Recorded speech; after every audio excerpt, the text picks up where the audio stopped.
So where does Nick Diaz fit into this picture if he wants to? Would you let him cut the line? You know, you look at him, former number one contender, just had a no contest with Anderson Silva, up a weight class.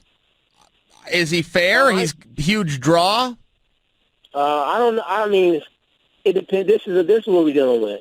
The fans and, just fighting in general. We pick and choose. We want to use the comb of sport, and then we got another comb of entertainment. So when it's suiting for somebody else, it's okay. It's okay to do something that's entertaining as a fight, or a super fight, or whatever people want to see for a pay-per-view draw. Like him and Anderson Silva really didn't make a ton of sense. You know what I mean? But it was it did 700,000 pay-per-view buys. It was a good idea, right? So from that aspect, yeah, it makes a ton of sense. This is somebody I saw in Strikeforce when I was in that division. I was supposed to fight him. He had beat Paul Daly. Then he left to go to the UFC. I was his next opponent scheduled to fight him for the Strikeforce strap. So he's always been in the lens, always been in the fight. As a fan, I love his work. I love the way he fights. I love the way he makes people want to watch MMA.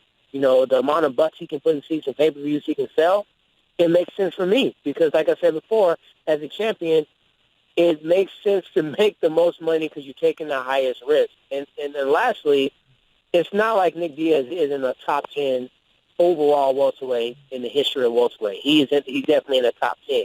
So for me, for legacy, if I knock off a George St. Pierre and I knock off Nick Diaz, and I've already got a Robbie Lawler, and I got a Koscheck, and I got a Condit, I got a pretty decent resume, and that's going to be hard not to put me in the Hall of Fame when I close it out.